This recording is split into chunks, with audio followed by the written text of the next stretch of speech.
ከጥገኝነት ጋር በተያያዘ ሰበር ዜና ይዣለሁኝ።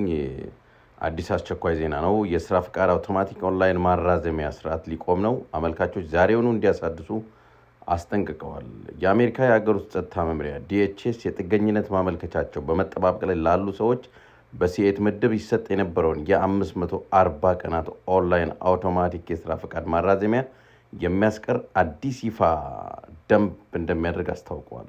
መምሪያው ዛሬ ጥቅምት 29 ባወጣው መግለጫ ይህ አዲስ ደንብ ከነገ ጥቅምት 30 ጀምሮ ተግባራዊ እንደሚሆን ገልጿል። ቀደም ሲል በነበረው አሰራር የጥገኝነት ጠያቂዎች የስራ ፈቃዳቸውን I-765 ለማሳደስ ማመልከቻ ሲያስገቡ ውሳኔ እስኪያገኙ ድረስ የስራ ፈቃዳቸው ለ540 ቀናት ኦንላይን አውቶማቲክ እንዲራዘም ይደረግ ነበር።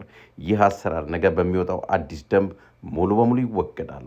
በመሆኑም የስራ ፈቃድ ካርዳቸው በሚቀጥሉት ከ6 ወር እስከ 10 ወራት ውስጥ ጊዜው የሚያልፍባቸው አመልካቾች ይህ ኦንላይን አውቶማቲክ ማራዘሚያ ከመቆሙ በፊት ዛሬውኑ ጥቅምት 29 የማሳደሻ ማመልከቻቸውን በመስመር ላይ ኦንላይን እንዲያስገቡ በጥብቅ ይመከራል።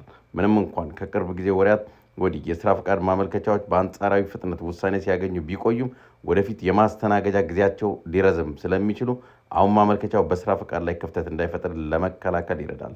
የኢሚግሬሽን አገልግሎት USCIS የስራ ፈቃድ ከማለቁ ከ6 ወራት ቀደም ብሎ የሚቀርቡ የማሳደሻ ማመልከቻዎችን እንደሚቀበል የሚታወቅ ሲሆን ከ6 እስከ 10 ወራት የቀራቸውንም ማመልከቻዎች ተቀብሎ ሊያስተናግድ እንደሚችል ተገምቷል። አዲስ ክፍያን በተመለከተ በተጨማሪም በሲኤት ምድብ የስራ ፈቃድ ለማሳደስ አዲስ የክፍያ ጭማሪ መደረጉ ተገልጿል።